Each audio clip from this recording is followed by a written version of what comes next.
Assalamualaikum warahmatullahi wabarakatuh. Pernahkah kita bertanya, bagaimana Islam memandang pajak? Apakah pajak itu sama dengan zakat? Ataukah justru berbeda? Mari kita kupas bersama dengan merujuk pada Al-Quran, hadis, serta pandangan para ulama. Dalam Islam, kewajiban utama harta bagi seorang muslim adalah zakat, infak, dan sedekah. Allah berfirman dalam Al-Quran, dan dirikanlah salat, tunaikanlah zakat.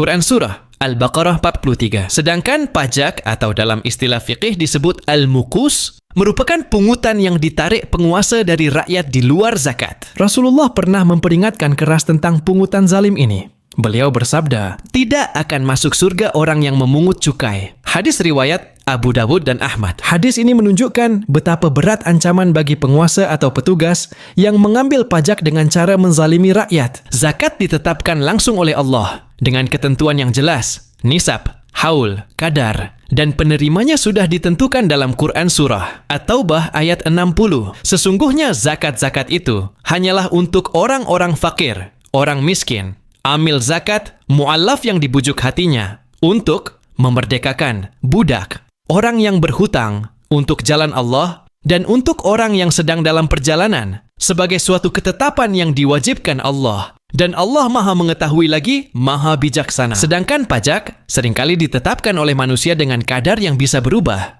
bahkan tidak jarang disalahgunakan. Karena itu, para ulama berbeda pendapat. Sebagian membolehkan pajak jika benar-benar untuk maslahat umat. Misalnya saat negara dalam kondisi darurat. Namun, jika pajak dipungut secara zalim, memberatkan rakyat, atau digunakan untuk kepentingan penguasa semata, maka hukumnya haram. Mari kita lihat akibat nyata ketika pajak diberlakukan dengan cara yang salah. Rakyat tertekan, harga barang naik, beban hidup semakin berat, muncul korupsi. Pajak yang seharusnya masuk ke kas negara, bocor di tangan pejabat. Rasulullah bersabda, sesungguhnya orang yang paling keras azabnya pada hari kiamat adalah orang-orang yang paling keras menyiksa manusia di dunia. Hadis riwayat Muslim. Islam tidak menolak kontribusi untuk negara.